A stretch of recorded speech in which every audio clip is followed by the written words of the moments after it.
Sorry, Pam Bondi and Janine Pirro. No one showing up for work. It seems that I did another video on this, but we're going to get some inside info as well right now that key leadership not showing up to work anymore, either quitting or being forced out of the Department of Justice. We're talking about the top lawyers at the DOJ. Most of them have taken jobs in the private sector or working at nonprofits, but they're not working for this regime as they're increasingly being asked to do unlawful, unethical, and just bizarre things. Some people tried to hold on. Is it going to be normal? But I think we're almost seeing a wholesale leaving of key positions. We'll talk about that. But here's the admission right here. Janine Pirro, the United States Attorney for Washington, D.C., one of the biggest and most powerful federal prosecutorial positions in the country. Here she is again admitting it. And she's like, I'm not going to get into all the facts, but we really don't have a lot of lawyers anymore. But I'm trying. Here, play this clip. I don't have any special powers. I wish I did. But can you also talk about where you stand on hiring prosecutors and judges? I am, you know, I'm not going to bore you with the facts. Don't quote me on that. That was off the record. I can only hire during certain periods once there's been an ad or some kind of posting, and then I can hire. Okay, I'm doing it. I'm doing the best I can. The president has given me the permission to hire. This is an office that has been neglected, and I'll say it publicly. It's been neglected. With people signing contracts, they didn't know what they were signing. All right, it just kind of ran on its own. Not anymore. This is an office where nobody seemed to care that we were down 90 lawyers, 60 investigators, and paralegals. I do. And so my effort is to get people who want to work in the nation's capital, want to work in the largest United States Attorney's office in the country, and the best office, because we're not just federal prosecutors, we're local prosecutors. We get down and dirty on street crime. And that is what really motivates a lot of my prosecutors. And there you have it right there. I want to bring in Harry Litman from the Talking Feds YouTube channel, Talking Feds podcast. Harry, you're the former top DOJ official at Maine Justice. You were the top DOJ prosecutor in the Western District of Pennsylvania. Your show is called Talking Feds. You talk to feds every day is what you do. What are you hearing from your inside sources? What are people telling you about the people who are still there? Who's there? Are most people leaving? What are you hearing, Harry? I can't tell you how bad it is, and it is such an undercovered story.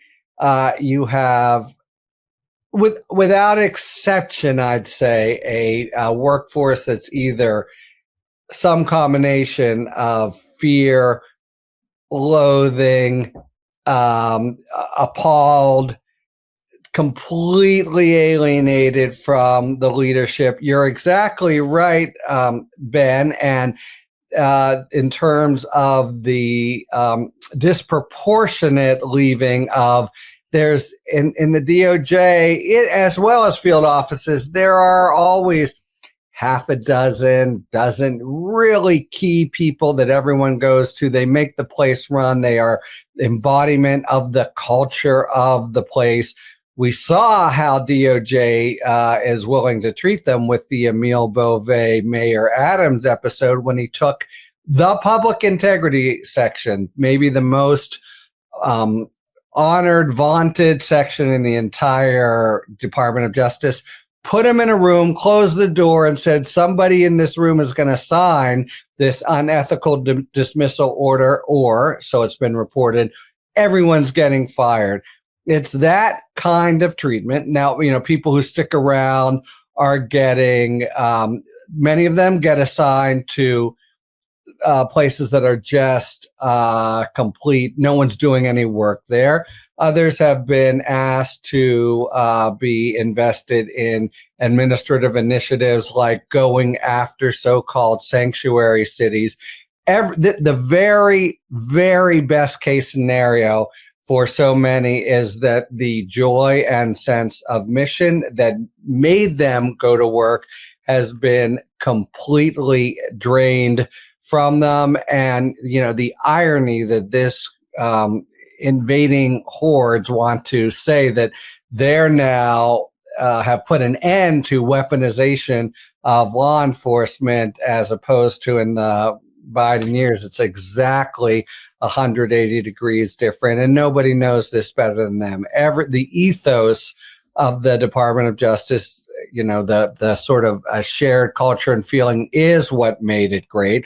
I know it sounds, a little precious, but it's an absolute fact. The sense of mission, of showing up to do the right thing, meaning to follow through on the facts and the law. And you now have a department that is, in this most important of measures, just despicable. Just again and again, just look what's happened in the last week, whom they're going after, whom they're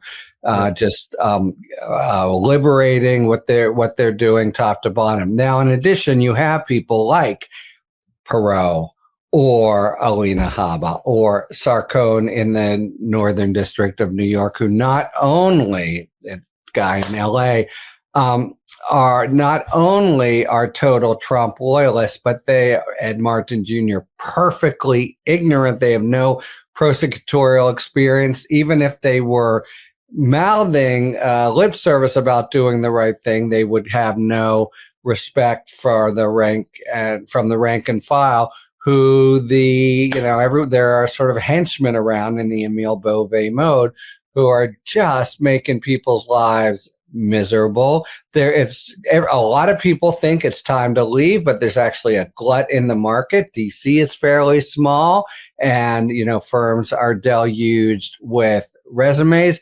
People are afraid, literally. I've talked to people who are afraid to whisper in the halls or say something critical that might get back. It's like friggin' behind the Iron Curtain there. And among other things, it has now seeped in. This is, their lives are miserable, but it's also the impact on public justice. We now have increasing reports from judges, and there's that the great sort of tailwind that all DOJ prosecutors brought to their job of having the credibility and integrity that came with working for the Department of Justice. That's disappeared as well. You go into court and you don't have that sense from the judges. You have instead a real sense of cynicism and disrespect from some of the crap that they've been forced to say in court. So that part is kind of gone. So some combination, some people are outraged, looking for time to leave, etc. A lot of people are just flat out afraid. They're humans. This is their careers. They thought they'd stay there forever and for the right reasons, and they are now miserable. And the point seems to make them miserable. They enjoy zero respect from leadership, which is a total sea change for how it's always been. It is friggin' dismal. And the kind of whispered horror stories that either personally or people I know who are sort of working with them are just, heartbreaking. They don't come out as much because, when every day he'll do something outrageous with the administration that has broad public implications, but the absolute ransacking of, a place that existed to do the right thing and justice without fear or favor is a big story in and of itself, because it'll take decades to repair, if ever. But for anyone who knows the place, who cared about the place, who worked with the people in the place, it just makes you want to puke. We both teach at law schools. We both are affiliated with law. I just know too, the DOJ used to be a place that was one of the most highly sought after jobs that you would get. And law students would be saying, how can I work there? I mean, they would accept 1% of applications from the top law schools. And pay less, right. And pay less because it was part of a career path of service and sacrifice. and delayed financial gratification for serving your country. And right now, it's like, I don't care what people's political views are, it's viewed as like, stay away. I don't want to work there at all, is just what I'm hearing. It's truly a sad thing. We're giving you the inside information. Harry gives you the inside information at the Talking Feds, YouTube, Substack, and podcast. So just search Talking Feds across all platforms. Harry gives it to you how it is. Talking Feds. Check it out. Thanks, Harry. Hey, thank you, Ben. Love this video? Continue the conversation by following us on Instagram @MeidasTouch and help us blow past 1 million followers.